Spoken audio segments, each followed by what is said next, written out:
Assalamualaikum warahmatullahi wabarakatuh. Kembali lagi di channel Berita Mistis. Untuk kisah kali ini ada sebuah cerita yang diambil dari Facebook, dari tulisannya akun Facebook yang bernama Red Husain. Dan untuk kisah yang akan saya bawakan kali ini, yaitu sebuah kisah yang berjudul Tersesat. Sebelum kita masuk ke ceritanya, tekan dulu tombol like video ini dan jangan lupa tekan juga tombol subscribe channel ini.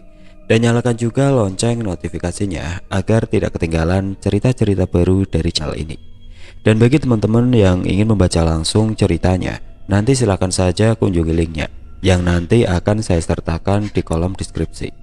Dan seperti apa untuk kisah kali ini? Langsung saja kita simak berikut ini.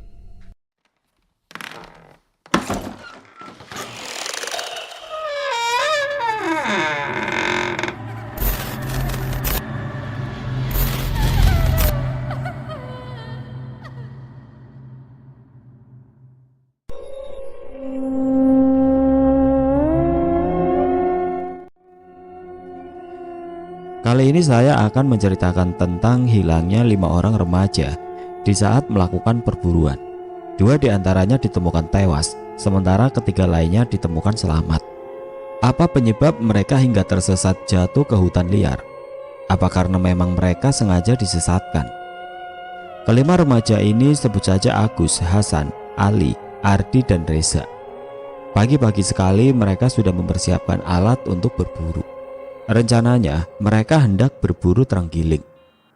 Yang membuat mereka sangat berambisi ingin berburu terenggiling, karena kapan lalu mereka melihat tetangganya mendapat seekor terenggiling yang beratnya mencapai 6 kilo. Tentu kalian tahu dengan binatang yang satu ini, dan kalian pasti tahu satu ekor terenggiling harganya sangatlah menggiurkan.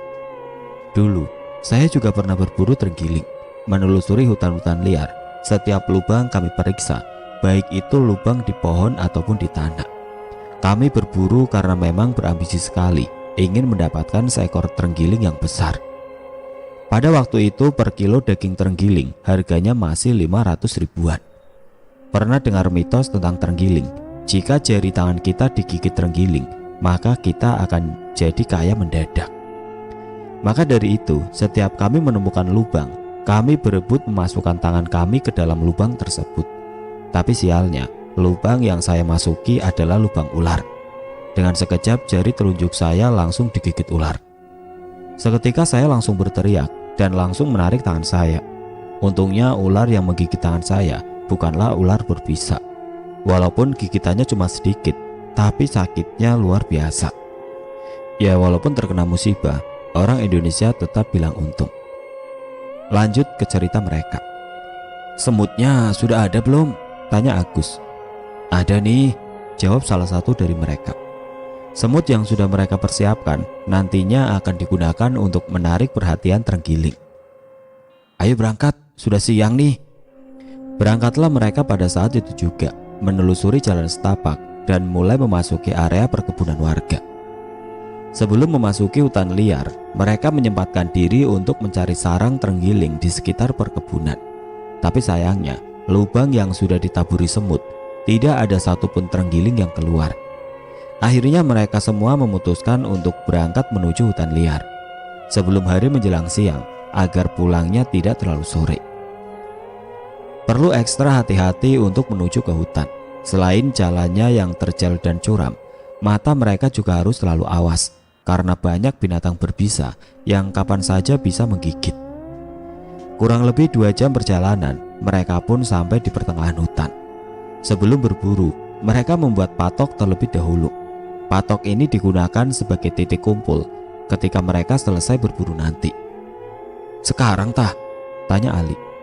Mereka mulai membagi 2 kelompok. Satu kelompok terdiri dari 2 orang dan sisanya 3 orang. Mulailah mereka berpencar dengan membawa peralatan masing-masing. Ali dan Hasan menuju ke arah selatan dan 3 orang lainnya menuju arah timur. Hanya saja Reza terlihat lebih murung, tidak bergairah sama sekali. Hal itu terjadi ketika dirinya sampai di hutan liar tersebut.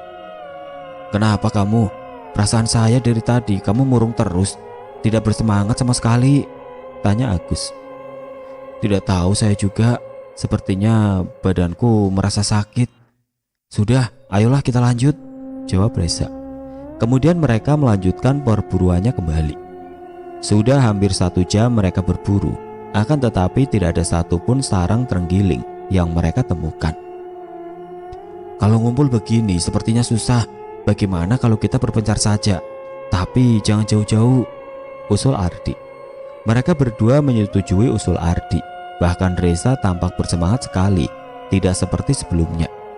Disinilah awal mula mereka tersesat, hingga menyebabkan tewasnya 2 di antara ketiga orang tersebut. Saya akan menceritakan pengalaman Ardi, karena memang dia salah satu yang selamat di antara 2 temannya. Setelah berpencar, awalnya Ardi masih mendengar teriakan kedua temannya. Suara teriakan ini memang sengaja mereka gaungkan sebagai tanda keberadaan mereka tidak begitu jauh. Karena semakin jauh keberadaan seseorang, maka teriakan yang digaungkan akan terdengar lebih samar. Tidak terasa hari sudah siang, terlihat dari matahari sudah berada di tengah. Kemungkinan waktu sudah menunjukkan pukul 11.43 siang. Namun Ardi tetap melanjutkan perburuannya. Bahkan Ardi tidak menyadari bahwa suara teriakan dari temannya sudah tidak terdengar lagi. Hingga pada akhirnya Ardi baru menyadari ketika suasananya begitu sunyi. "Gus, Za!" seru Ardi. Seruan Ardi tidak mendapatkan sautan dari kedua temannya. Mungkin saja kedua temannya sedang istirahat, pikir Ardi saat itu. Kemudian Ardi melanjutkan perburuannya kembali. Sudah beberapa sarang yang ia bongkar, belum ada 1 ekor pun terenggiling yang ia dapat. Meski begitu, tampaknya Ardi masih bersemangat dan terus mencari sarang yang menurutnya adalah sarang terenggiling. Dan benar saja, tidak lama kemudian pandangan Ardi teralihkan kepada lubang yang ukurannya lumayan besar, kemungkinan ukurannya mencapai 2 tangan orang dewasa. Dengan penuh semangat, Ardi memasukkan sebatang kayu ke dalam lubang tersebut. Ardi bisa merasakan dari sentuhan kayu bahwa di dalamnya terdapat seekor binatang. Ardi berharap apa yang ia rasakan adalah seekor terenggiling. Ardi terus membayangkan, jika benar di dalamnya seekor terenggiling, kemungkinan ukurannya lebih besar. Belum sempat Ardi membongkar sarang tersebut, tiba-tiba, "Tengah hari nak, waktunya istirahat, nanti sakit." Sakit dalam artian adalah sakit mendadak, bisa digadang-gadangkan ketempelan makhluk halus. Untuk mengetahui orang yang terkena sakit, biasanya dengan daun cabai dan dicampur minyak makan. Lalu daun cabai dan minyak makan ditaruh di piring kecil. Pada daun cabai ini nantinya akan terlihat bintik-bintik hitam. Begitu Ardi menoleh, rupanya tiada seorang pun di belakang Ardi. Ardi mulai merasa merinding di sekujur tubuhnya. Seketika ia pun menghentikan perburuannya. "Kemana ya mereka? Dari tadi tidak terdengar suaranya," gumam Ardi. Tepatnya ketika Ardi sedang istirahat, Ardi melihat seekor terenggiling. Ukurannya lebih besar dari terenggiling yang biasa ia lihat. Sontak saja Ardi langsung mengejar terenggiling tersebut. Ardi merasa aneh ketika dirinya mengejar. Berkali-kali Ardi memukul sesuatu ke tanah. Akan tetapi terenggiling itu terus berlari, bahkan lebih cepat dari yang Ardi kira. Tentu kalian tahu, seekor terenggiling akan melingkarkan tubuhnya ketika mendengar suara hentakan. Tapi berbeda dengan terenggiling yang satu ini. Meski Ardi sudah merasa kelelahan, ia terus memaksa mengejar terenggiling tersebut. Semakin jauh Ardi mengejar, rasanya semakin cepat terenggiling itu berlari. Bahkan Ardi sendiri sudah tidak menyadari keberadaannya di mana. Kemudian Ardi berhenti hanya untuk melepas lelah, sementara terenggiling itu terus berlari, hingga tidak terlihat lagi dari pandangan Ardi. Harapan Ardi yang ingin mendapatkan terenggiling tersebut kini telah pupus. Dengan rasa lelah, Ardi hanya bisa mengikhlaskan. Di tengah hutan liar yang dipenuhi pepohonan menjulang tinggi, Ardi hanya duduk termenung. Hingga akhirnya Ardi menyadari, rasanya baru kali ini Ardi menginjakan kaki di hutan tersebut. Hutan belantara yang belum terjamah oleh manusia kecuali Ardi. Seketika timbul rasa ketakutan dalam diri Ardi. Ardi sendiri dapat merasakan ketika berada di tengah hutan yang ia singgahi saat ini. Rasanya seperti hutan mati dan tiada tanda-tanda kehidupan. Ardi segera bergegas melangkahkan kaki untuk kembali. Akan tetapi, ketika Ardi hendak kembali ke tempatnya semula, tiba-tiba cuaca menjadi gelap seperti waktu sorop. "Perasaan tadi masih siang," gumam Ardi. Bukan hanya itu saja, jalanan yang Ardi lalui sebelumnya kini telah hilang. Yang terlihat hanya rerumputan liar serta pepohonan yang menjulang tinggi. Semakin lama Ardi berada di hutan tersebut, kegelapan mulai menyelimuti, hingga pada akhirnya pandangan Ardi jadi samar. Pohon-pohon yang tadinya terlihat biasa saja kini terlihat lebih menyeramkan. Ardi terus melangkahkan kakinya, meski ia tidak tahu keberadaannya di mana.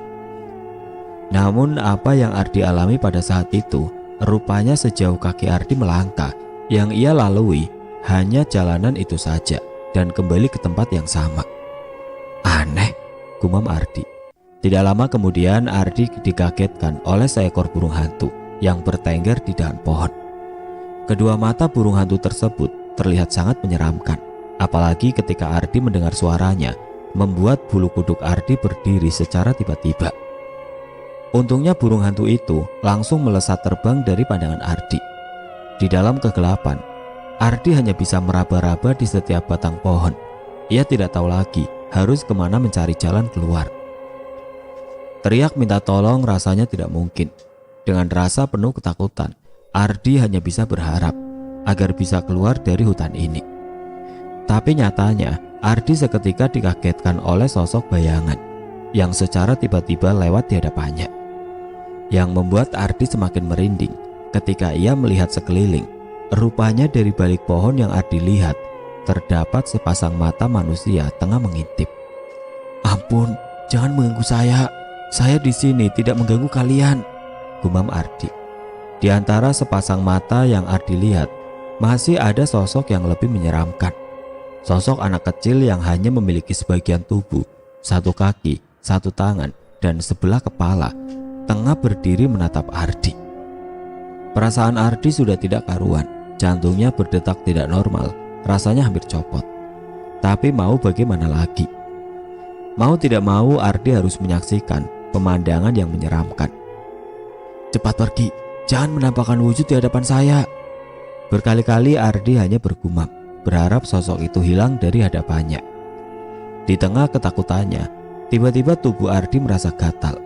Awalnya hanya di bagian pergelangan tangan dan perut, tapi lama-kelamaan gatal yang Ardi rasakan semakin merambat ke seluruh tubuhnya. Gatal, aduh, badan saya gatal," ucap Ardi sembari menggaruk tubuhnya.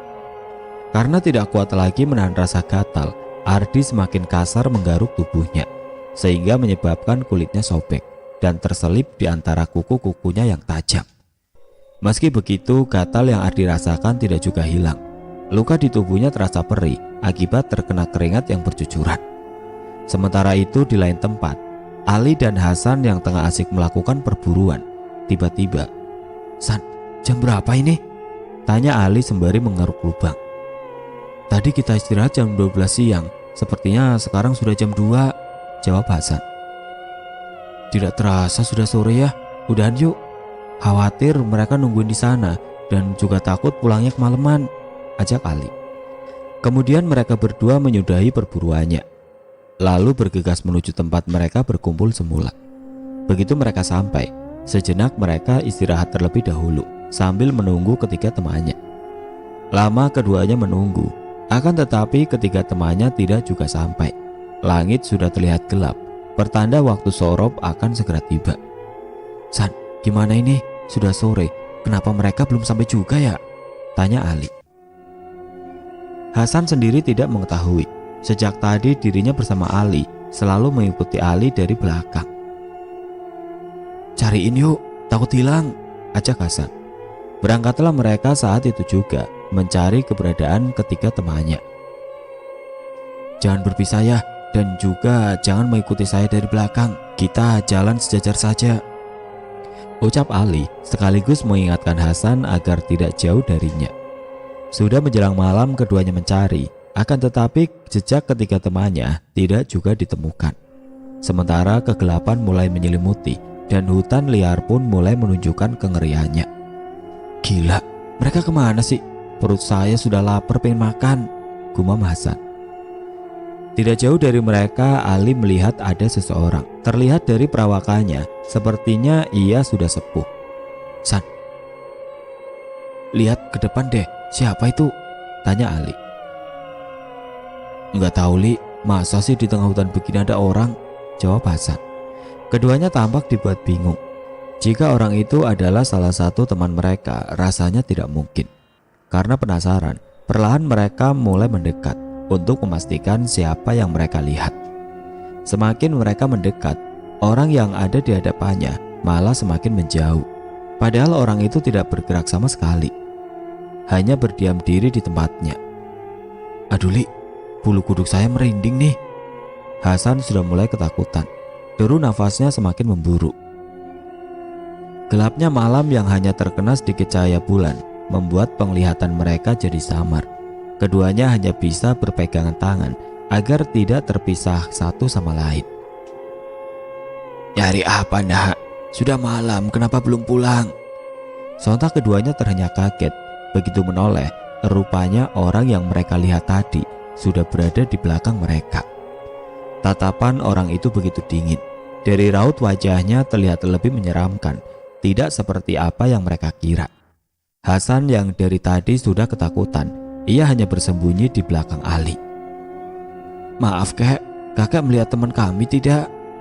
Walaupun Ali sendiri merasa takut, dirinya berusaha tetap tenang dan mencoba bertanya kepada seseorang kakek yang ada di hadapannya.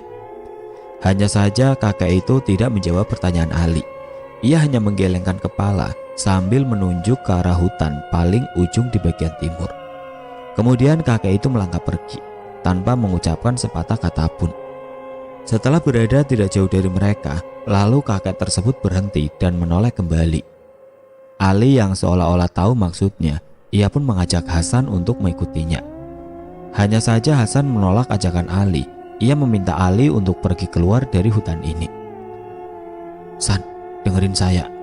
Kita sudah tidak bisa kemana-mana lagi. Lagi pula, saya tidak tahu ini ada di mana.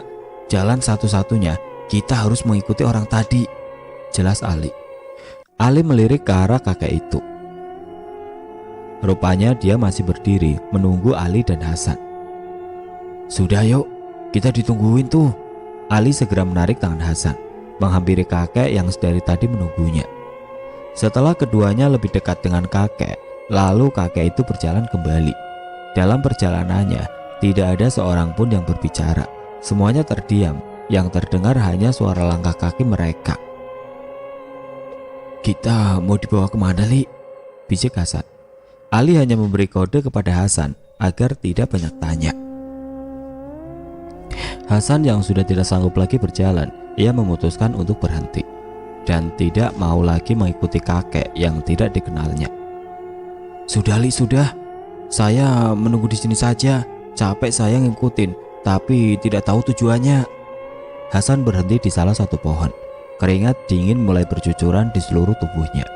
Ia pun sudah tidak peduli lagi dengan Ali dan masa bodoh terhadapnya. Jika Ali masih bersikukuh mengajaknya, maka Hasan akan tetap menolak. Saya lebih baik mati di sini daripada luntang-luntung tidak karuan, ucap Hasan.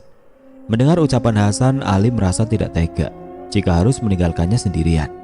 Meskipun Ali penasaran dengan kakek tersebut, ia memilih untuk menemani temannya. Selama ini yang tidak terpisah hanya mereka berdua. Sementara ketiga temannya Ardi, Reza, dan Agus tidak tahu lagi keberadaannya di mana. Ali yang masih penasaran, ia hanya menatap kemana kakek itu pergi. Semakin jauh jaraknya, kakek itu pun perlahan menghilang dari pandangan Ali.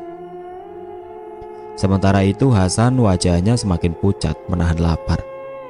Bekal yang Hasan bawa dari rumah hanya untuk sekali makan, dan itu pun sudah habis. Air minum masih ada tidak? Hasan berharap dengan meminum air mungkin cukup untuk menghilangkan dahaga serta mengisi perutnya yang kosong. Akan tetapi, bekal air minum yang Ali bawa juga sudah habis. Ali sendiri dari tadi menahan haus. Ia hanya menelan ludah untuk membasahi tenggorokannya. Sayup-sayup terdengar suara seperti sedang menertawakan mereka. Hasan yang pada dasarnya penakut, ia langsung mendekat kepada Ali. Rupanya di atas tempat mereka duduk, tepatnya di dahan pohon, sudah ada sesosok bergaun putih. Hal itu diketahui oleh Ali yang pertama melihatnya ke atas pohon. "Diam saja, jangan lihat ke atas ya. Tundukin aja kepala kamu," ucap Ali. "Kenapa?" tanya Hasan. "Kalau saya bilang diam ya diam, jangan banyak tanya," jawab Ali. Jawaban Ali malah membuat Hasan penasaran. Sesekali Hasan melirik ke atas pohon. "Tidak ada apa-apa," gumam Hasan. Karena saking penasarannya, ia pun menengadahkan wajahnya ke atas. Seketika Hasan langsung dibuat kaget. Apa yang Hasan lihat, rupanya di dahan pohon sudah berbaris 4 sosok pocong. Dengan kepala menunduk ke bawah, menatap ke arah mereka berdua. Tubuh Hasan bergetar hebat melihat sosok pocong yang ada di atasnya. Seketika Hasan langsung berlari, meninggalkan Ali sendirian. "Si goblok, disuruh jangan lihat ke atas, masih saja ngeyel." Ali segera mengejar Hasan yang sudah jauh darinya. Karena kecepatan Hasan dalam berlari membuat Ali semakin susah mengejarnya. Meskipun Ali terus berteriak memanggil, tapi Hasan tidak mendengarkan panggilan Ali. Hasan semakin mempercepat langkahnya. Meskipun dadanya mulai terasa sesak, ia terus berlari menerobos hutan. "Goblok, kalau tahu mau berpisah, nyesel saya nemenin kamu bangsat," umpat Ali yang sudah kehilangan jejak. Kemudian Ali berhenti, nafasnya semakin memburu karena kelelahan. Ia sudah tidak tahu lagi kemana Hasan berlari. Dari sinilah keduanya berpisah. Perlahan saya akan membahasnya satu persatu mengenai Hasan, Ali dan Rusdi. Untuk 2 orang lainnya yaitu Agus dan Reza, saya tidak bisa menceritakannya karena mereka berdua ditemukan sudah mati. Hasan baru menghentikan langkahnya ketika ia sudah berada jauh dari Ali. Dengan nafas terengah-engah, ia hanya bersandar di balik pohon. "Li, kita berada di mana?" Hasan mengira bahwa Ali mengikuti dirinya dari belakang. "Li, kenapa kamu diam saja? Kita berada di mana ini?" tanya Hasan sekali lagi. Begitu Hasan melihat sekeliling, rupanya hanya ada dia seorang diri di tengah hutan. Hasan sendiri terlihat bingung, kenapa dirinya bisa berpisah dengan Ali. Apa penyebab keduanya bisa berpisah? Berkali-kali Hasan mengingat kejadian dari sebelum mereka berpisah hingga sosok pocong yang Hasan lihat di dahan pohon, yang membuat dirinya berlari tunggang langgang meninggalkan Ali. Setelah mengingat-ingat kejadian, Hasan tampak menyesal kenapa dirinya tidak menuruti ucapan Ali. Belum lama Hasan istirahat, dari hadapannya terlihat kepulan asap. Perlahan kepulan asap itu melayang lalu menghilang dengan sendirinya. "Bangsat," ucap Hasan. Seketika langsung memalingkan wajahnya. Rupanya di balik kepulan asap tersebut sudah berdiri sosok pocong. Pocong yang Hasan lihat kali ini berbeda dengan sosok pocong yang sebelumnya. Ukurannya mungkin lebih besar dari tubuh manusia dewasa. Seketika tubuh Hasan dibuat kaku. Dengan pemandangan tersebut, Hasan hanya bisa meringis, berharap pocong itu pergi. "Bangsat, ini hutan mana sih? Banyak banget setannya," umpat Hasan. Meski terasa berat, Hasan mencoba melangkahkan kakinya.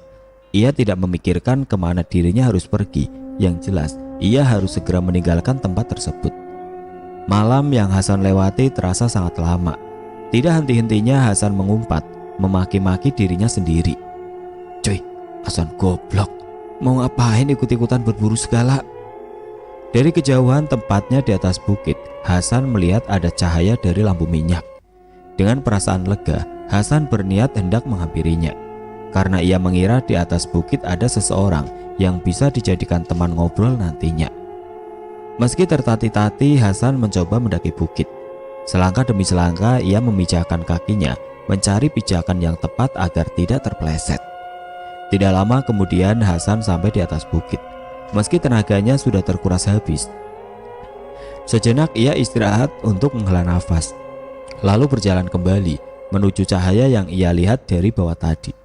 Rupanya di atas bukit terdapat sebuah gubuk yang sudah reot. Tiang penyangga terlihat sudah rapuh. Begitu juga dengan atapnya, kemungkinan gubuk itu sudah lama berdiri. "Berani sekali orang yang menempati gubuk ini. Tapi kemana orangnya ya?" gumam Hasan. Krat. Tiba-tiba Hasan dikagetkan oleh pintu gubuk yang terbuka karena tertiup angin. "Pintu bangsat, bikin kaget saja, saya kira setan," umpat Hasan sambil memandangi pintu gubuk tersebut. Kemudian Hasan mengelilingi gubuk. Baru setengahnya ia berkeliling, tidak jauh darinya terlihat ada seseorang tengah berjongkok. Kemungkinan dia adalah si pemilik gubuk. Sejenak Hasan memperhatikan orang itu, sepertinya sedang mengerjakan sesuatu.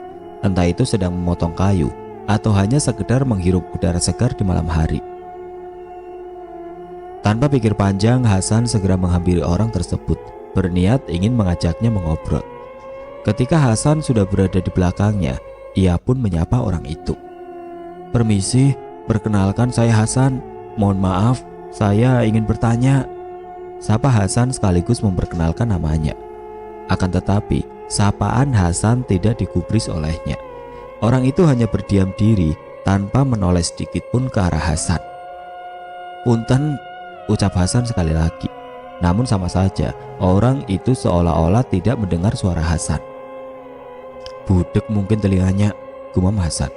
Seketika Hasan langsung dibuat kaget ketika orang itu menoleh ke arahnya. "Jurik anjing," umpat Hasan dan langsung berlari tunggang langgang menjatuhkan diri ke bawah bukit. Rupanya orang itu tidak memiliki bola mata. Wajahnya terlihat rata, dari lubang telinganya mengeluarkan cairan darah kental kehitaman. Tubuh Hasan terseret ke bawah bukit, menabrak pepohonan kecil di sekitar tebing. Hingga pada akhirnya Hasan kehilangan kesadaran. Pandangannya menjadi gelap gulita dan ia pun pingsan ketika sudah berada di bawah. Sementara itu Ali yang sudah ditinggal jauh oleh Hasan, ia pun mengalami hal yang sama. Gangguan para dedemit rupanya meneror Ali bahkan sebelum keduanya berpisah. Ali yang kala itu masih melamun memikirkan temannya Hasan. Dari hadapannya ia melihat ada seseorang tengah berlari. Awalnya Ali menyangka bahwa itu adalah Hasan dan berniat hendak mengejarnya. Namun setelah diperhatikan, ada yang aneh dengan orang yang dilihatnya. Walaupun di tengah kegelapan dan tubuh orang itu terlihat hitam legam karena tidak terkena cahaya, tapi Ali bisa melihatnya dengan jelas. Orang itu seperti tidak memiliki kepala. Bahkan terlihat dari gestur tubuhnya, orang itu tidak berlari melainkan terbang. Seketika tubuh Ali dibuat merinding olehnya.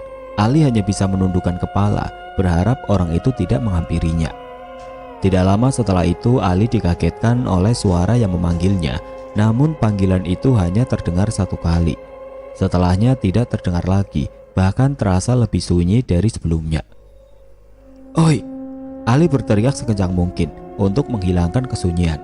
Namun teriakan Ali malah mengundang para demit yang ada di sekitar hutan.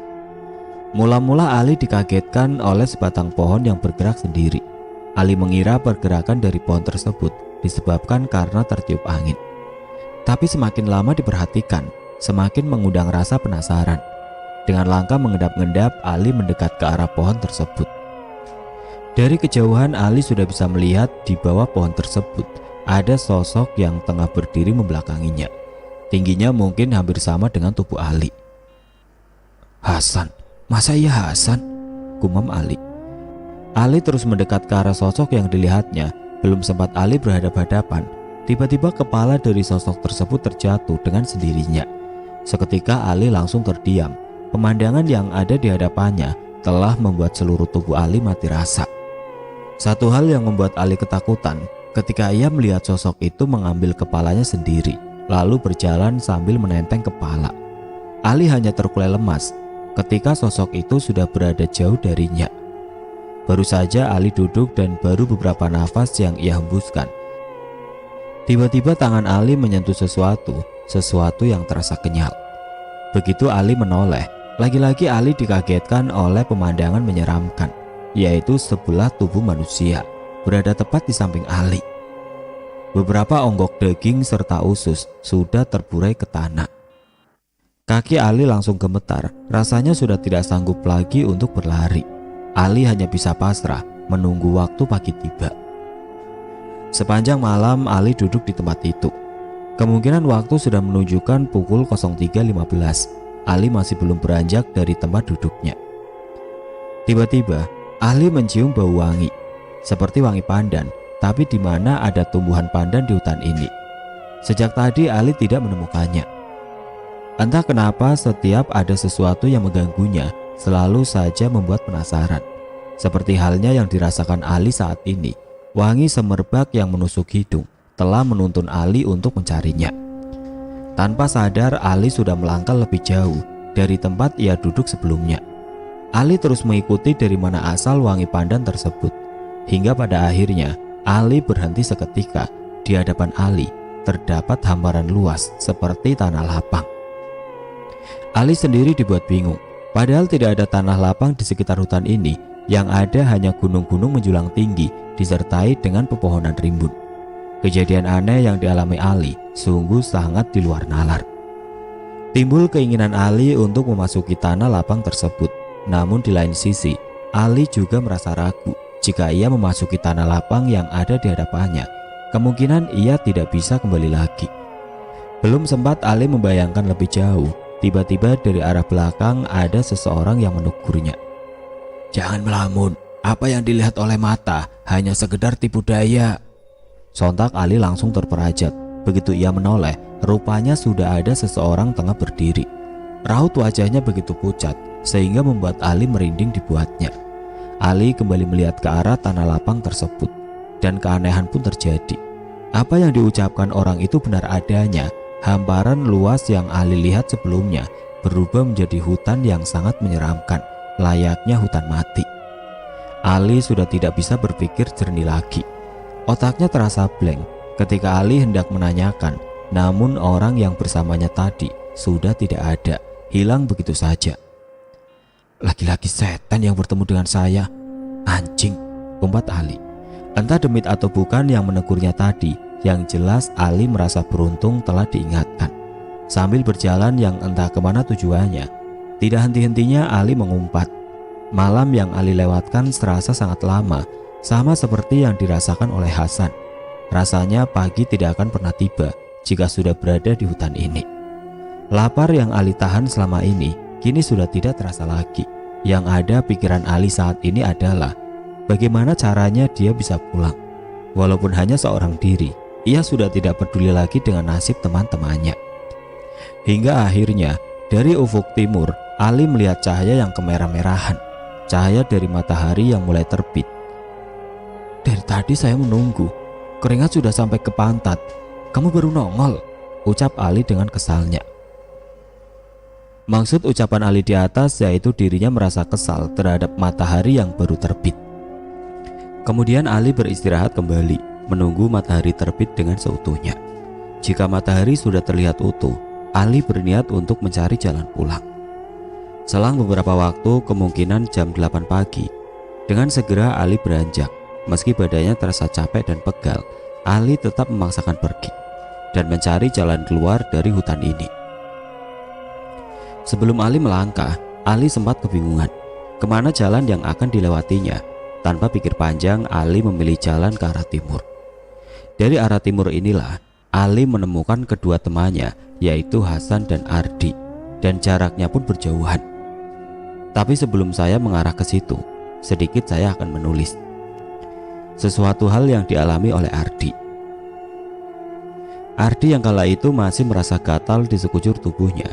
Ia sudah tidak tahu lagi bagaimana cara menghilangkannya. Keringat yang bercampur darah membuat sebagian badan Ardi terasa pedih. Menurut mitos orang terdahulu, jika badan merasa gatal yang tidak biasa, kemungkinan telah menabrak setan yang sedang kawin atau setan gancet.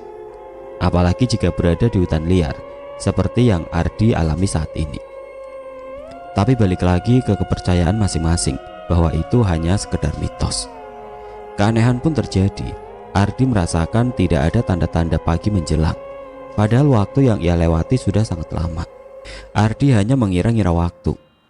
Kemungkinan sudah jam 06.00 atau jam 07 pagi, yang mana seharusnya matahari sudah terbit. Sambil menggaruk-garuk badannya, Ardi terus berjalan menelusuri hutan.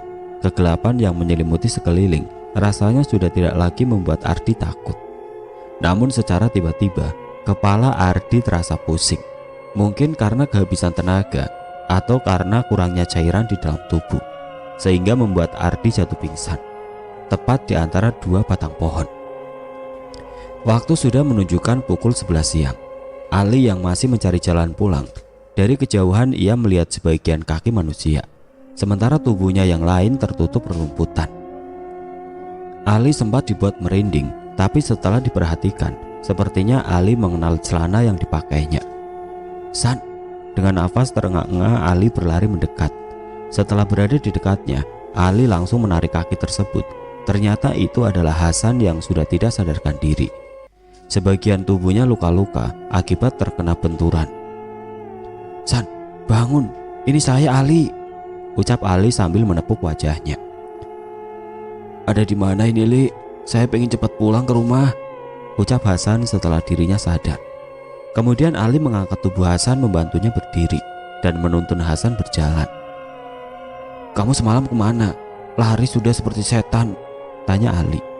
Hasan tidak menanggapi pertanyaan Ali. Seluruh badannya terasa sakit. Ia juga tidak mau mengingat-ingat kejadian yang dialaminya semalam. Menjelang sore, tepatnya pukul 2 sore, Ali baru menyadari bahwa jalan yang ia pilih salah, sehingga membuatnya semakin jauh ke ujung timur. "Kenapa kamu, Li?" tanya Hasan. "Tunggu dulu, San. Kita harus putar balik ke jalan yang tadi," ucap Ali. Kemudian keduanya berbalik arah ke tempat yang sebelumnya. Baru beberapa langkah mereka lalui, tiba-tiba, "Li, lihat ke sana deh. Itu siapa yang tidur? Terlihat dari badannya seperti Ardi," ucap Hasan seraya menunjuk. Seketika Ali langsung melepaskan Hasan dan berlari menghampiri orang yang dilihatnya. "Ali goblok, sudah tahu kaki saya kesleo, malah ditinggal lagi, tolol," umpat Hasan. Dan benar saja itu adalah Ardi. Wajahnya terlihat lebam, sebagian luka di tubuh Ardi sudah mulai membusuk.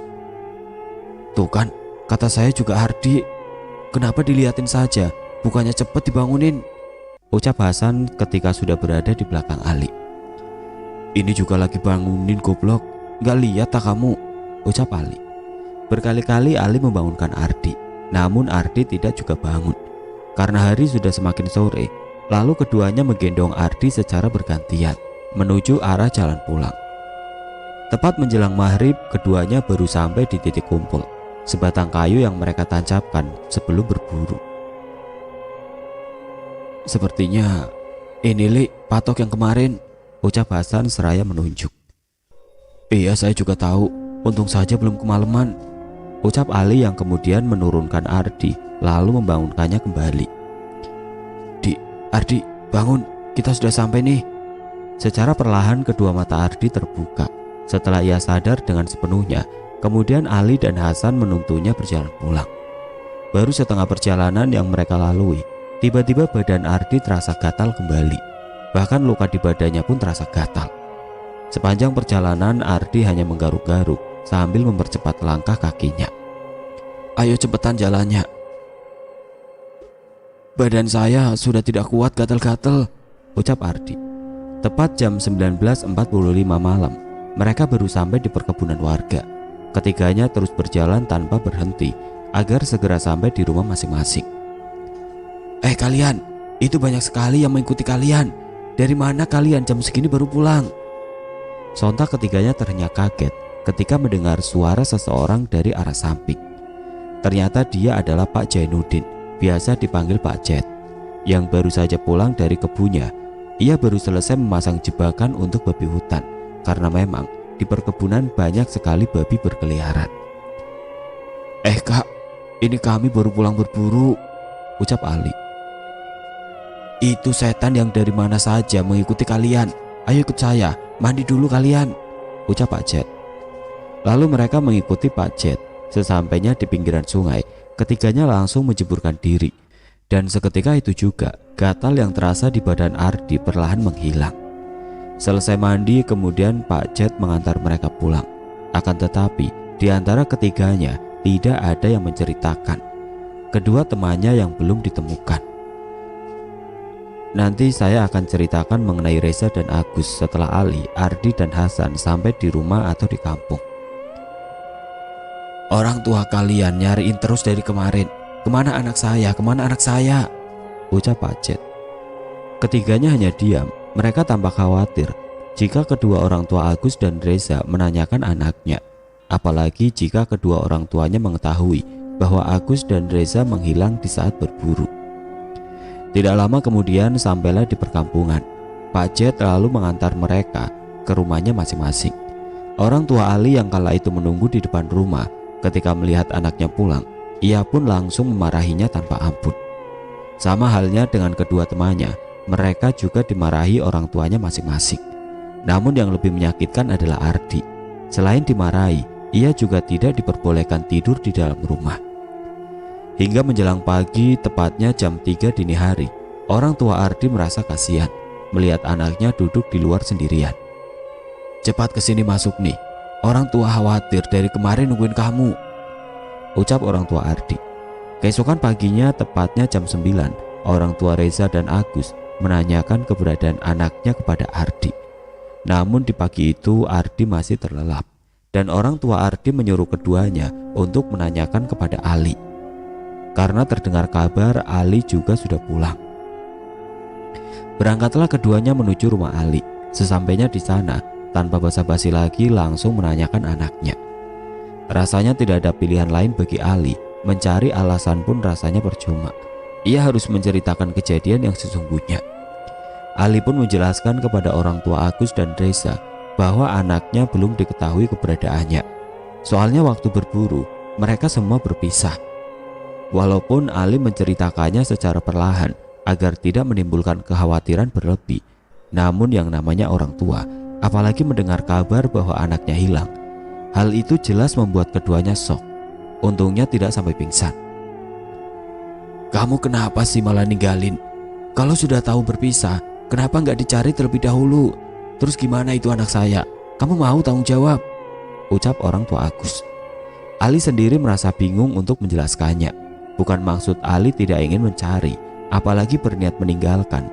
Namun di lain sisi, jika Ali dan teman-temannya mencari keberadaan Agus dan Reza, kemungkinan mereka juga tidak bisa pulang. Itulah yang dikhawatirkan oleh Ali. "Saya tidak ikhlas jika anak saya belum ketemu. Pokoknya kalian harus tanggung jawab. Siapa saja yang kemarin ikut berburu," ucap orang tua Reza sembari berjalan pulang. Ali yang mendengarnya merasa merinding. Ucapan orang tua Reza seperti ancaman baginya. Ali hanya mematung sambil menatap kedua orang tua itu pergi. Langkah awal bagi Ali dan temannya untuk mencari keberadaan Reza dan Agus. Mereka juga dibantu salah seorang kuncen yang menjaga dua makam keramat. Hal itu tidaklah mudah. Salah satu di antara mereka bahkan mengalami sakit parah. Satu di antara mereka berada di garis kematian. Seperti biasa, sedikit demi sedikit saya akan membahasnya. Suatu hari setelah Ali pulang, selama ia di rumah, rasanya tidak pernah tenang. Ucapan orang tua Reza selalu terngiang-ngiang di telinga Ali. Orang tua Ali, sebut saja Pak Rohim, yang melihat anaknya tengah melamun, memikirkan permasalahan yang begitu serius.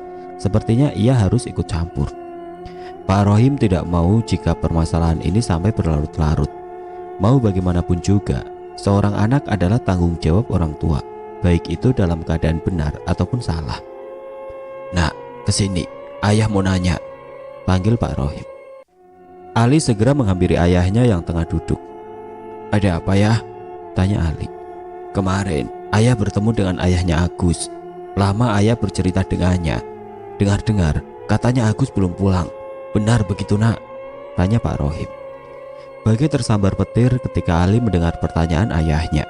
Ali tidak menyangka ayahnya tahu perkara Agus dari mulut orang lain.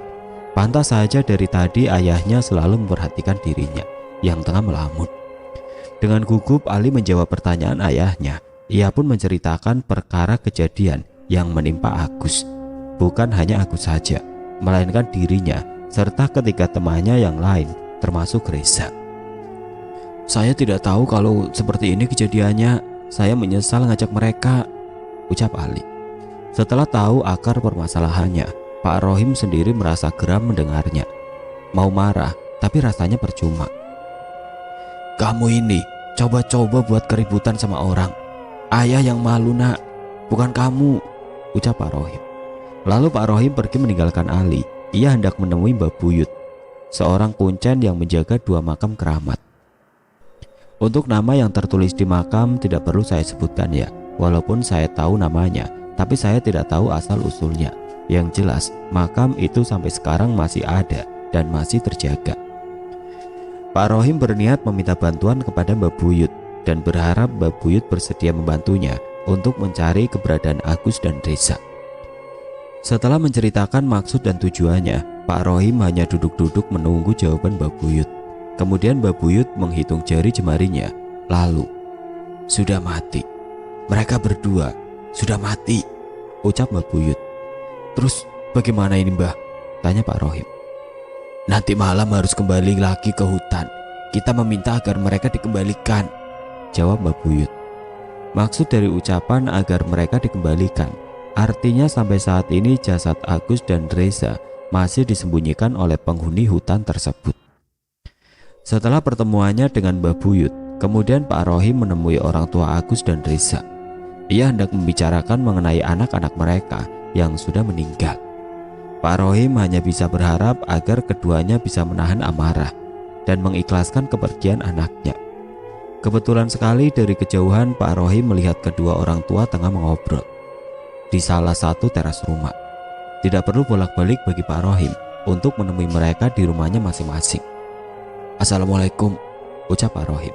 "Waalaikumsalam," jawab mereka serempak. "Ada apa, Him?" tanya orang tua Agus, sebut saja Pak Sahrul. Dengan tubuh gemetar secara perlahan Pak Rohim menjelaskan kepada mereka bahwa anak-anak mereka telah tewas di hutan dan jasadnya saat ini masih tersembunyi. Yang pertama tersulut emosi yaitu orang tua Reza, Pak Toso. Begitu mendengar penjelasan Pak Rohim, hampir saja ia menghantam wajahnya. Untungnya pada saat itu Mbah Buyut datang. Dengan segera Mbah Buyut melerai keduanya dan menenangkan Pak Toso yang sudah terbakar emosi. "Sabar, Sok, sabar. Tidak enak dilihat sama orang lain. Dengerin dulu, saya mau bicara," ucap Mbah Buyut sambil mengelus dada Pak Toso. Kemudian Mbah Buyut menceritakan secara singkat kejadian yang menimpa kepada Reza. Bahwasanya ketika Reza sedang melakukan perburuan, pada saat itu ia tidak melihat ada jalan yang berseberangan. Walaupun pinggirannya dipenuhi rumput, entah kenapa seolah-olah menarik perhatian dia untuk masuk melewati jalan tersebut. Pada saat itu juga Reza langsung memasukinya tanpa memberitahukan kepada Agus terlebih dahulu. Kurang lebih sepanjang 300 meter Reza berjalan, ia baru sadar bahwa Agus sudah tidak bersamanya. Berniat hendak kembali, namun jalan yang dilewati sebelumnya sudah tidak ada.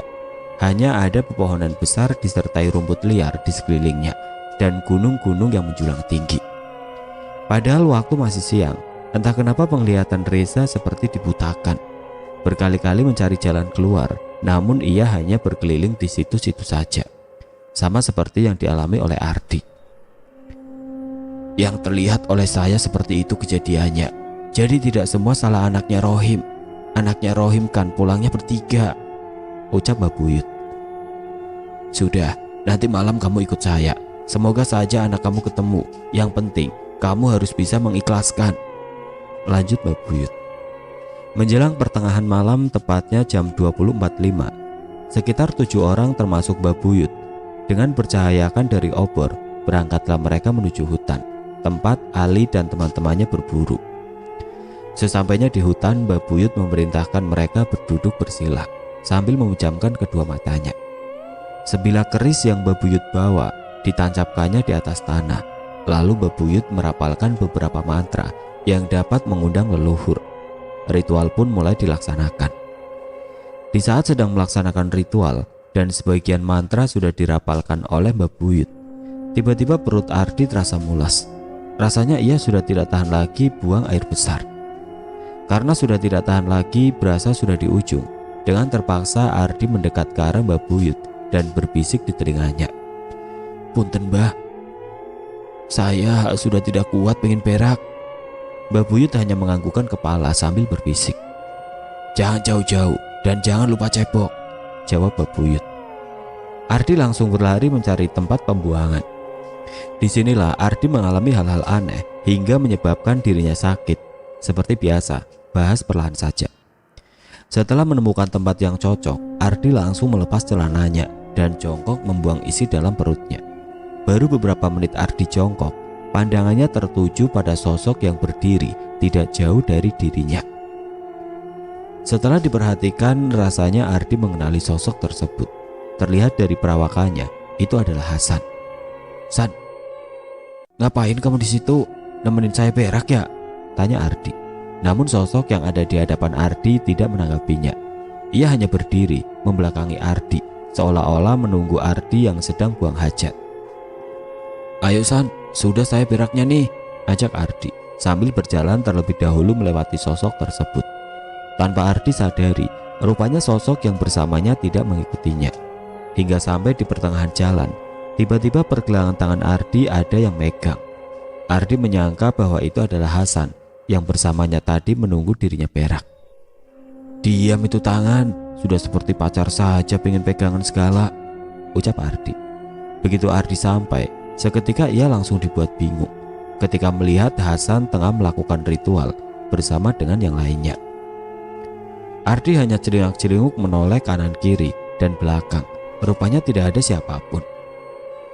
"Tadi yang nemenin saya siapa ya? Masa ia setan?" batin Ardi bertanya-tanya, yang kemudian duduk bersila di samping Mbak Buyut. Baru saja Ardi duduk, tiba-tiba ia dikagetkan oleh sebilah keris milik Mbak Buyut yang bergerak dengan sendirinya. Secara bersamaan suasana pun jadi sunyi, hening, tanpa ada suara apapun, baik itu suara serangga ataupun suara yang lainnya. Ardi sendiri sempat dibuat merinding ketika hembusan angin menepis wajahnya.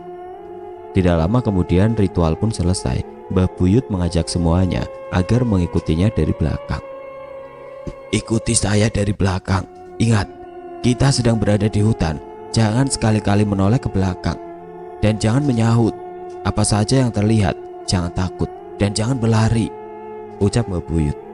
Setelah memberi peringatan, Mbah Buyut berjalan lebih dahulu sebagai petunjuk jalan, lalu diikuti oleh semuanya.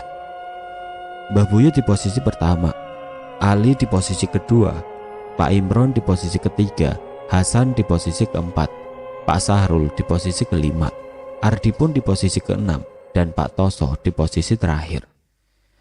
Setengah perjalanan sudah mereka lalui dan rasanya aman-aman saja. Tidak ada suatu hambatan apapun dan mereka semua masih fokus berjalan tanpa menoleh kemanapun. Hingga pada akhirnya, tiba-tiba, "Jang, tolong Abah." Ali mendengar suara lirih ayahnya dari belakang. Tergerak hati Ali untuk menoleh ke belakang. Ia ingin memastikan kenapa ayahnya minta tolong. "Jalan saja nak, jangan lihat ke belakang. Ayah tidak apa-apa," ucap Pak Rohim yang melihat gerak-gerik anaknya begitu aneh.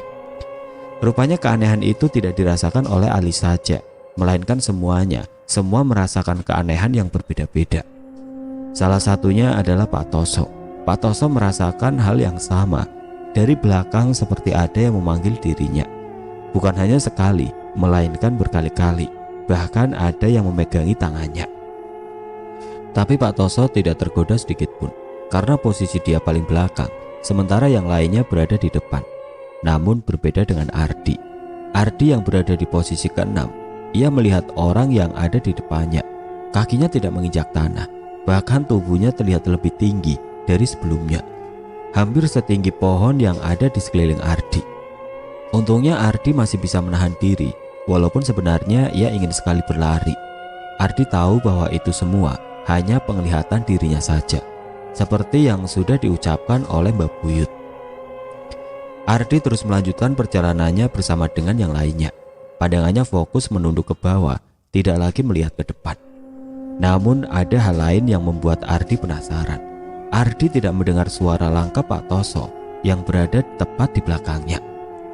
Seketika Ardi terdiam ingin memastikan apakah Pak Toso masih berada di belakangnya atau sudah tiada. Sementara itu Pak Toso yang terhambat langkah Ardi, ia pun langsung menegurnya. "Di, kenapa diam saja? Ayo cepat jalan." Namun Ardi diam saja, seolah-olah tidak mendengar teguran Pak Toso. Padahal sudah berkali-kali Pak Toso menyuruhnya berjalan. "Di, cepetan jalan, mereka sudah jauh tuh," tegur Pak Toso sekali lagi. Karena rasa penasarannya yang sudah memuncak, seketika Ardi langsung menoleh ke belakang. Dan apa yang dilihatnya, rupanya sesosok tinggi besar hitam legam tengah berdiri menatap Ardi. "Mati kamu Ardi, sudah diingatkan jangan menoleh ke belakang, malah menoleh lagi," ucap Pak Toso yang melihat Ardi berlari tunggang langgang meninggalkan rombongan. Pak Toso segera menghampiri yang lainnya, berniat hendak memberitahukan bahwa Ardi hilang. Namun hal itu ia urungkan. Ia takut mengganggu konsentrasi mereka sehingga akan menyusahkan dalam pencarian anaknya. Tidak lama kemudian Mbah Buyut berhenti, dan perjalanan yang melelahkan itu pun akhirnya sampai pada puncaknya, berada di ujung hutan sebelah timur. Kemungkinan waktu sudah menunjukkan pukul 1 dini hari. Kemudian Mbah Buyut melaksanakan ritual kembali. Namun kali ini hanya dia sendiri, tidak diikuti oleh yang lainnya. "Kalian di sini saja," ucap Mbah Buyut setelah selesai melaksanakan ritual yang kemudian pergi seorang diri. Semuanya tampak kebingungan apa maksud ucapan Mbah Buyut. Kenapa dia menyuruhnya menunggu sedangkan tujuan mereka ke hutan untuk mencari keberadaan Agus dan Reza. Sudah hampir di sepertiga malam, namun Mbah Buyut belum juga kembali, sehingga membuat mereka semua tampak khawatir. Hingga pada akhirnya mereka baru menyadari bahwa salah satu dari rombongannya ada yang hilang. "Perasaan saya tadi Ardi ikut ke hutan. Kemana orangnya?" tanya Pak Sahrul. Semuanya saling menatap satu sama lain begitu tahu bahwa Ardi sudah tidak ada. Pak Toso yang sudah mengetahui dari awal, ia pun menjelaskan bahwa selama dalam perjalanan Ardi sempat menoleh ke belakang dan tiba-tiba lari seperti orang ketakutan. Pak Toso sendiri tidak mengetahui apa yang sebenarnya dilihat oleh Ardi sehingga membuatnya berlari tunggang langgang. "Itu Ardi," ucap Ali seraya menunjuk.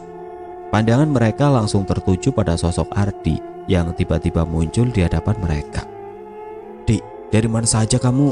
tanya Ali. Begitu Ardi mendekat, sontak semuanya langsung terhenyak kaget. Wajah Ardi kali ini terlihat pucat seperti orang mati, yang membuat mereka ketakutan. Di belakang Ardi ada sosok yang mengikutinya. Walaupun hanya terkena cahaya obor, tapi mereka semua bisa melihat dengan jelas. Tanpa disadari, salah satu dari mereka sudah ada yang menghilang. "Hasan kemana?" tanya Pak Rohim ketika ia sadar bahwa Hasan sudah menghilang. Semuanya tidak ada yang mengetahui, bahkan terlihat kebingungan. Bersamaan dengan hal itu, sosok Ardi pun lenyap seketika. Panik, tentu mereka semua panik. Pada akhirnya mereka pun berpencar mencari keberadaan Hasan sambil meneriaki namanya. Di tengah kepanikan, Ali yang saat itu bersama ayahnya, tiba-tiba ia berlari seperti ada sesuatu yang dikejar. Duri-duri kecil yang menusuk telapak kaki Ali sudah tidak dirasakan lagi olehnya. "Nak, tunggu ayah, mau kemana kamu?" teriak Pak Rohim. Teriakan ayahnya tidak didengar oleh Ali. Ia terus saja berlari menuruni perbukitan.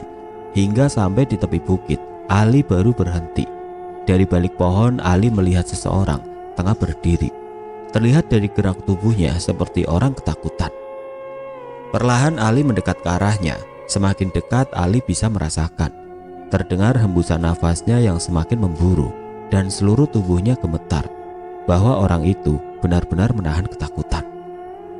"Hasan goblok, kenapa kamu berlarian tolol? Menyusahkan orang saja," bentak Ali yang mengetahui bahwa itu adalah Hasan. Tidak henti-hentinya Ali memaki Hasan yang sudah membuat semuanya panik. "Saya takut Li, makanya saya lari," ucap Hasan dengan tubuh gemetar. "Siapa itu Li?" tanya Pak Rohim yang baru sampai. "Hasan," jawab Ali singkat. Lalu keduanya membawa Hasan ke tempat semula.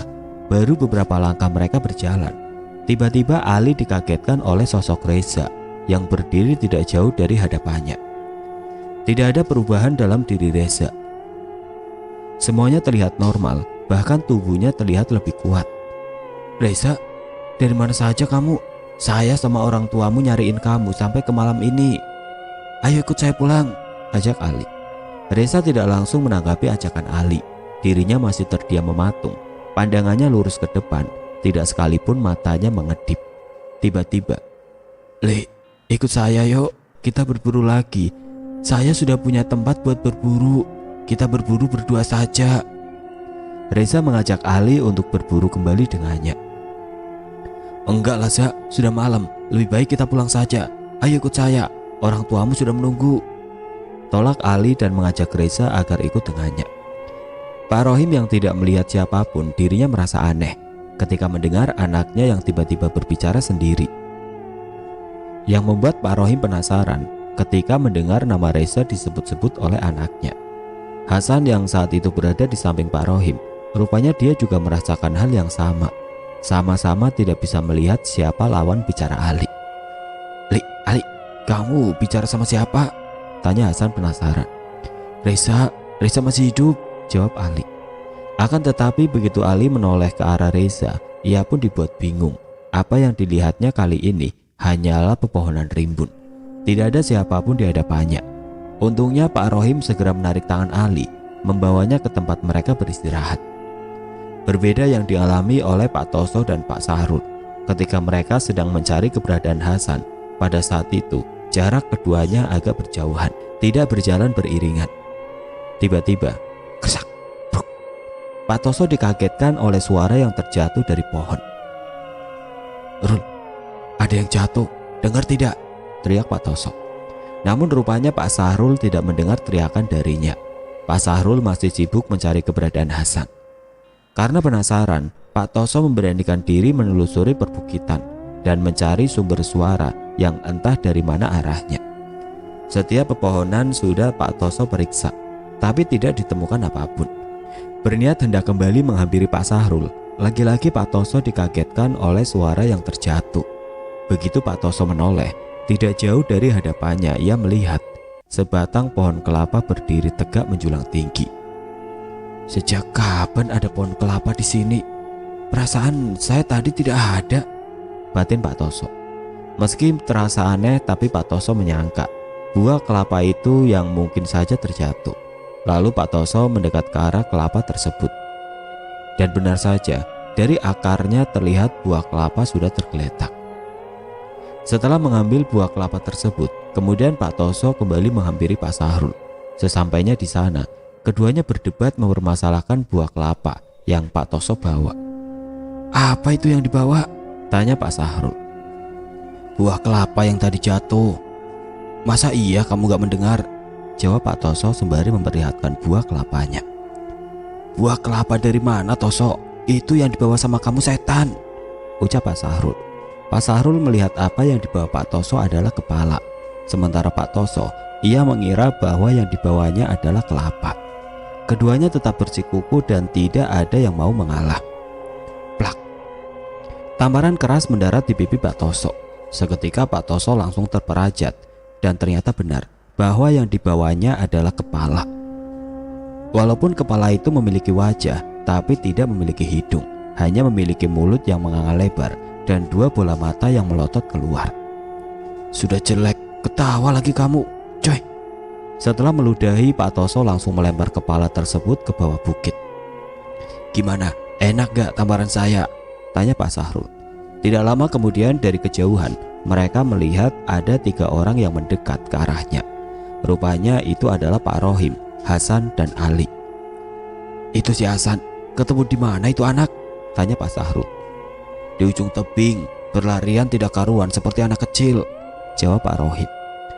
Kemudian mereka semua duduk kembali di tempat semula sambil menunggu kedatangan Mbah Buyut. Karena kelelahan akhirnya mereka pun terlelap.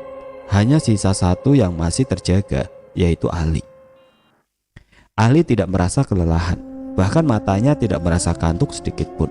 Hal itu karena otak Ali dipaksa memikirkan Ardi yang sudah menghilang semenjak dalam perjalanan.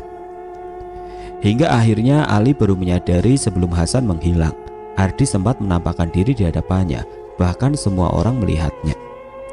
Ketika Ali tengah memikirkan temannya Ardi, sayup-sayup terdengar suara langkah kaki. Sontak Ali langsung terperajat begitu ia melihat ada sosok yang berjalan membungkuk ke arahnya. Siapa saja yang ada di situ, ikut saya ke sini. Terdengar dari suaranya seperti suara Mbah Buyut. Meski ragu, Ali mencoba bangkit dari tempat duduknya. Perlahan ia mengikuti sosok yang ada di depannya.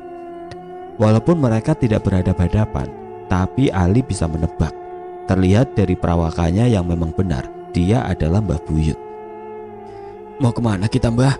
tanya Ali. Mbah Buyut tidak menjawab pertanyaan Ali. Bahkan sejak tadi, Mbah Buyut tidak membuka obrolan. Dirinya masih terus berjalan dengan pandangan lurus ke depan tanpa menoleh kemanapun. Tanpa sadar, Ali sudah mengikutinya sampai jauh. Bahkan Ali tidak menyadari bahwa yang lainnya masih terlelap dan ia berjalan seorang diri. "Mbah, jangan cepat-cepat jalannya, saya ketinggalan jauh di belakang," ucap Ali. Tiba-tiba Mbah Buyut menghentikan langkahnya. Rupanya di hadapan Mbah Buyut sudah ada dua orang yang menunggu. Lebih tepatnya, menunggu kedatangan Ali. Ali yang melihat dua orang itu, sepertinya mereka berdua sudah mati. Tapi anehnya, kenapa orang itu masih bisa berdiri? Bahkan ketika Mbah Buyut berjalan, mereka berdua mengikutinya secara beriringan. "Siapa itu, Mbah?" tanya Ali. Lagi-lagi Mbah Buyut tidak menjawab pertanyaan Ali. Ali sendiri tidak mengerti kenapa Mbah Buyut tiba-tiba berubah jadi diam. Padahal sebelumnya dia sangat aktif sekali berbicara. "Aneh," gumam Ali. Meski begitu, ia tetap mengikutinya kemana Mbah Buyut pergi bersama dua orang yang tadi menunggunya. Hingga pada akhirnya Ali baru menyadari bahwa sejak tadi dari balik pohon banyak tangan yang melambai seolah-olah mengajak Ali. Ali yang terkenal pemberani, bahkan dia sering diandalkan oleh teman-temannya. Namun kali ini keberanian Ali menciut, berubah menjadi ketakutan, seperti halnya kerupuk yang sudah melempeng. Ali segera mempercepat langkahnya, berniat hendak mengejar Mbah Buyut. Akan tetapi Mbah Buyut sudah tidak ada. Padahal belum lama Mbah Buyut berjalan dan jalannya juga tidak terlalu cepat. "Mbah, di mana?" teriak Ali. Namun yang terdengar hanya pantulan suaranya saja. Sementara tangan-tangan itu masih saja melambai, membuat Ali semakin ketakutan. Dengan nafas terengah-engah, Ali terus saja berlari, mencari keberadaan Mbah Buyut dan brak. Ali menabrak seseorang yang berdiri membelakanginya, sehingga membuat Ali jatuh tersungkur. Samar-samar Ali melihat orang yang ada di hadapannya, mengenakan pakaian serba hitam. Bahkan seluruh tubuhnya terlihat hitam legam, karena memang tidak terkena cahaya. "Mbah," ucap Ali lirih. Begitu orang yang ada di hadapannya menoleh, sontak Ali langsung terhenyak. Bahkan membuat jantung sempat berhenti berdetak dan nafasnya sempat tertahan.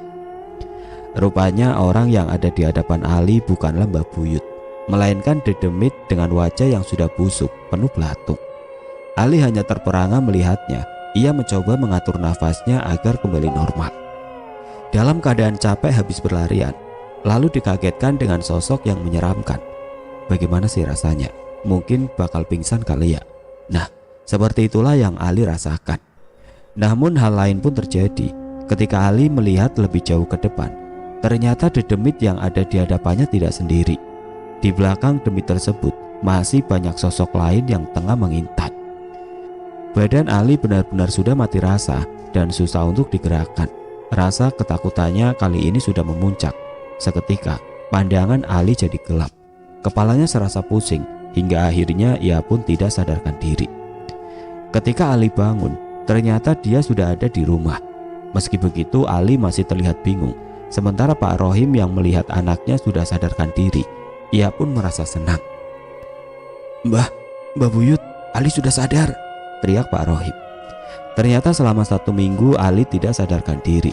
Bahkan hembusan nafas serta detak jantungnya sudah tidak ada. Hal itu karena sukmanya tertahan di dalam hutan. Orang-orang menyangka bahwa Ali sudah mati. Namun berkat Mbah Buyut, Ali pun bisa terselamatkan. Walaupun dengan susah payah, Mbah Buyut berhasil membawa sukmanya kembali ke dalam jasad Ali. "Syukurlah kamu sudah sadar," ucap Mbah Buyut. Kita flashback dulu ke belakang, karena saya akan menceritakan di saat mereka tengah terlelap. Hingga ditemukannya Ali oleh Mbah Buyut dalam keadaan tidak sadarkan diri. Mungkin waktu itu sudah menunjukkan pukul 6 pagi. Terlihat dari sinar matahari yang sudah terbit dari arah timur. Sayup-sayup terdengar suara seseorang, seperti sedang menyeret sesuatu. Yang pertama terbangun adalah Hasan, karena pendengaran dia memang sangat peka sekali. Begitu Hasan membuka kedua matanya, ternyata orang itu adalah Mbah Buyut yang sedang menyeret jasad Reza.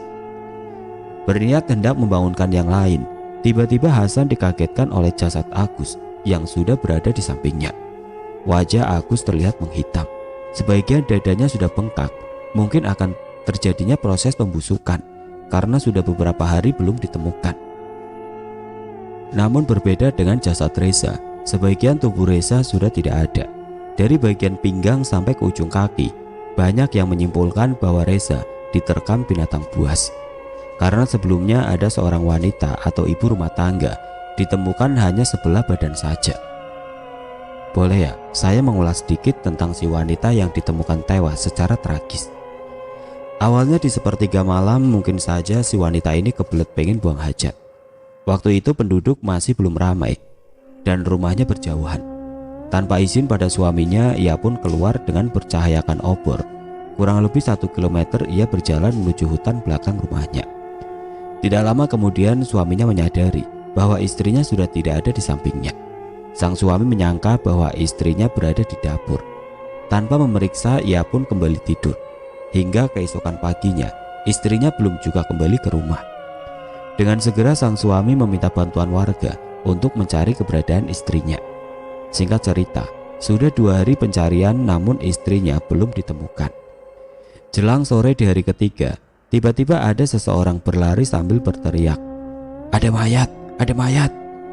Warga yang mendengar teriakan segera menghampiri orang tersebut dan menanyakan apa yang sebenarnya terjadi. Lalu orang itu menjelaskan bahwa dia bersama satu temannya menemukan mayat wanita tergeletak di bawah pohon damar. Awalnya mereka berdua menyangka tubuh mayat tersebut masih utuh karena posisinya berbaring. Namun ketika diterlentangkan, rupanya sebagian tubuhnya sudah tidak ada, terbelah dari kepala sampai bagian pusar atau pinggang.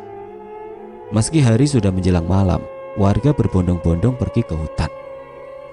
Sesampainya di sana, rupanya mayat wanita itu adalah istri dari sang suami yang beberapa hari menghilang. Entah apa yang sebenarnya terjadi kepada wanita itu, karena memang tidak ada yang tahu. Tapi banyak yang menyimpulkan bahwa si wanita ini diterkam binatang buas. Terlihat dari robekan bajunya seperti cakaran. Wallahu a'lam. Setelah semuanya terbangun, Pak Toso yang melihat jasad anaknya sudah tidak utuh lagi. Pada saat itu juga ia langsung menangis seperti anak kecil. Hal itu juga dirasakan oleh Pak Sahrul. Keduanya langsung menatap ke arah Pak Rohim dengan tatapan yang begitu marah. Sempat terjadi keributan di antara mereka bertiga, tapi untungnya Mbah Buyut segera melerai ketiganya. Pak Rohim yang pada saat itu sudah terpojokan, ia tidak bisa berbuat apa-apa dan ia menyadari akan kesalahan anaknya. "Kalian berdua sudah dikatakan, ini bukan kesalahan anaknya Rohim," ucap Mbah Buyut. "Kalian masih belum ikhlas?" tanya Mbah Buyut. Keduanya hanya tertunduk. Lalu Pak Sahrul meminta pulang terlebih dahulu karena ingin segera mengurus jasad anaknya. Akan tetapi Mbah Buyut melarang, bahkan melarang semuanya untuk tidak mendahului. "Berangkat bareng, pulang harus bareng. Siapa saja yang mendahului dipastikan tidak akan sampai ke rumah," ucap Mbah Buyut sekaligus menakut-nakuti. Mbah Buyut melarang mereka pulang karena masih ada 2 orang yang hilang, yaitu Ardi dan Ali. "Siapa saja yang tidak ada di sini?" tanya Mbah Buyut. Semuanya baru menyadari bahwa sejak tadi Ali sudah tidak ada. Bahkan mereka tidak ada yang tahu kemana perginya Ali. Anak saya kemana?" Terlihat wajah Pak Rohim begitu panik ketika mengetahui anaknya hilang. "Rohim, Sahrul, ikut saya.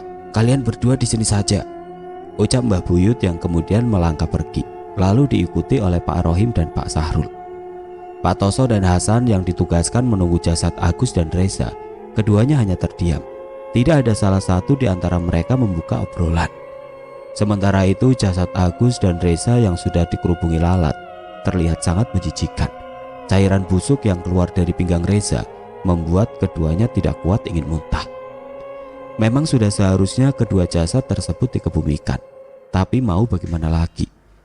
Bisa saja semuanya pulang sejak tadi pagi, namun hal itu tertahan karena hilangnya Ardi dan Ali. Di lain tempat, Mbah Buyut, Pak Sahrul dan Pak Rohim yang sudah jauh menelusuri hutan mencari keberadaan Ardi. Namun hingga sejauh ini Ardi masih belum juga ditemukan. Pak Sahrul mengusulkan agar berpencar, tapi Mbah Buyut melarang. Ia khawatir jika ada yang tersesat lagi. Sementara Pak Sahrul dan Pak Rohim tidak mengetahui seluk-beluk tentang hutan ini. Mbah Buyut sendiri tidak mengerti penyebab anak-anak mereka bisa sampai di hutan ini. Seperti yang sudah diketahui, bahwa hutan ini tidak terjamah oleh manusia, terkecuali mereka berlima. Tidak lama kemudian Pak Rohim melihat seseorang tersangkut di dahan pohon. "Mbah, itu ada orang tersangkut di pohon mahoni," ucap Pak Rohim seraya menunjuk ke atas pohon mahoni. Ketiganya segera berlari menghampiri orang tersebut. Begitu sampai di bawah pohon mahoni, rupanya orang yang tersangkut itu adalah Ardi. "Gila, gimana awalnya bisa nyangkut begitu?" ucap Pak Sahrul yang kemudian memanjat pohon mahoni lalu menurunkan tubuh Ardi. Ardi yang kala itu masih belum sadarkan diri, ia pun dipopong oleh Pak Sahrul dan ketiganya melanjutkan pencarian Ali. Pada pencarian Ali inilah ketiganya dibuat kebingungan karena setiap jalan yang mereka lalui rupanya hanya berputar di sekitaran situ saja. Mbah Buyut sendiri tidak bisa berbuat banyak. Berkali-kali ia mencoba menembusnya, tapi semua itu sia-sia. Dalam kebingungan, Mbah Buyut mencoba mengingat-ingat kembali dari mana ia datang dan kemana ia harus keluar. Tiba-tiba Mbah Buyut melihat seperti ada gerbang terhalang oleh rumput ilalang yang tingginya mencapai dada orang dewasa. Setelah diperhatikan, rupanya itu adalah 2 batang pohon waru. Kedua batang pohon itu tampak lurus sampai ke atas, dari masing-masing dahannya saling berkaitan, membentuk sebuah gerbang. Mbah Buyut sendiri tidak mengerti kenapa tiba-tiba ada pohon waru, dan anehnya, setahu Mbah Buyut, pohon waru tidak ada yang lurus. Semua pohon waru jika sudah besar, batangnya doyong. Bahkan ada juga yang menyentuh tanah. "Ayo, ikut saya." Tanpa pikir panjang, Mbah Buyut mengajak keduanya menuju pohon waru. Rumput ilalang yang menghalangi membuat badan mereka terasa gatal. Duri dari rumput ilalang yang baru tumbuh sering sekali menusuk telapak kaki mereka. Meski begitu, mereka tetap menerabasnya.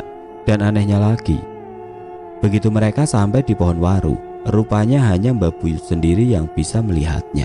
Sementara Pak Sahrul dan Pak Rohim, keduanya tidak melihat apapun. "Mau kemana kita, Mbah? Ini mah bukan arah pulang," tanya Pak Rohim. "Sudah, ikuti saja, jangan sok tahu," jawab Mbah Buyut. "Kalian masuk duluan," lanjut Mbah Buyut. Keduanya hanya saling menatap, bingung apa maksud Mbah Buyut menyuruhnya masuk, sementara di hadapan mereka tidak ada apapun. "Masuk kemana, Mbah? Ini kita sedang berada di hutan tua," tanya Pak Sahrul.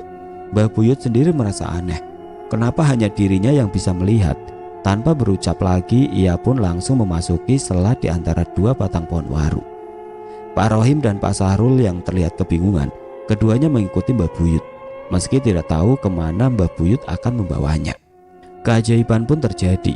Tanpa diduga-duga, begitu mereka masuk, rupanya di hadapan mereka terlihat sosok Ali yang tidak sadarkan diri.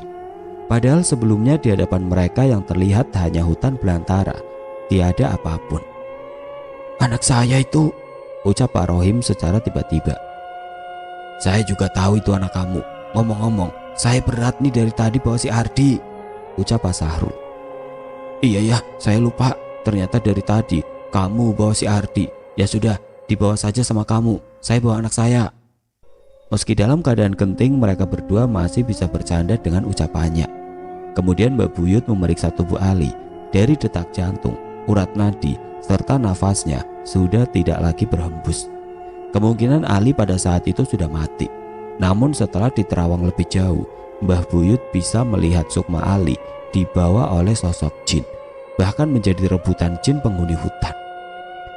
Karena hari sudah semakin siang, Mbah Buyut memutuskan membawa tubuh Ali terlebih dahulu untuk mengembalikan sukmanya.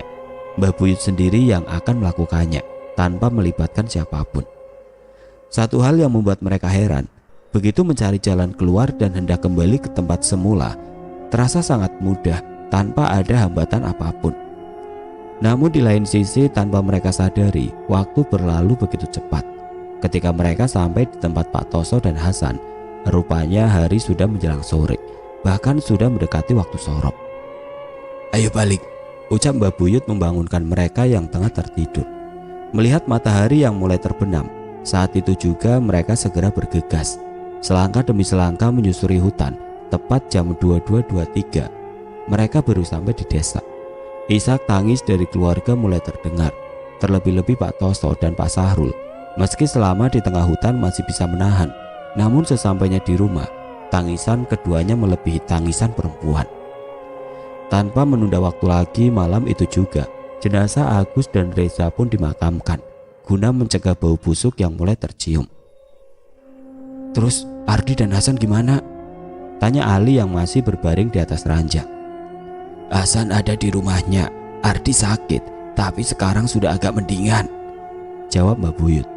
Beruntung bagi Ali, Ardi dan Hasan, mereka semua selamat. Meski Ardi mengalami sakit selama berhari-hari, tapi ia bersyukur masih bisa selamat. Begitu juga dengan Ali. Kejadian yang mereka alami menyebabkan trauma mendalam karena harus kehilangan kedua temannya. Dari semenjak kejadian itu, mereka semua dilarang berburu jauh ke hutan, tapi berburu di sekitaran kebun masih diperbolehkan. 1 bulan berlalu di mana kondisi Ardi, Ali dan Hasan sudah kembali fit. Tiba-tiba, "Ali!" teriak Ardi dan Hasan dari luar. "Apa?" tanya Ali. "Berburu lagi yuk," ajak mereka berdua. Mendengar ajakan temannya, batin Ali serasa ingin sekali memaki. Lalu, "Tolol, kemarin saja kamu mau mati. Saya yang susah mah. Sudah dimarahin orang tua Reza, dimarahin lagi sama orang tua saya," bentak Ali. Mohon maaf, di saat Mbah Buyut melaksanakan ritual untuk mengembalikan sukma Ali, tidak saya ceritakan karena saya tidak mendengar penuturannya. Oke teman-teman, sekian untuk cerita kali ini. Semoga apa yang sudah saya sampaikan dalam kisah ini dapat dijadikan pelajaran untuk kita semua. Dan bagi teman-teman yang baru bergabung, jangan lupa untuk like, komen, share, serta subscribe channel ini. Dan nantikan kisah-kisah horor berikutnya tetap di channel Berita Mistis. Wassalamualaikum warahmatullahi wabarakatuh.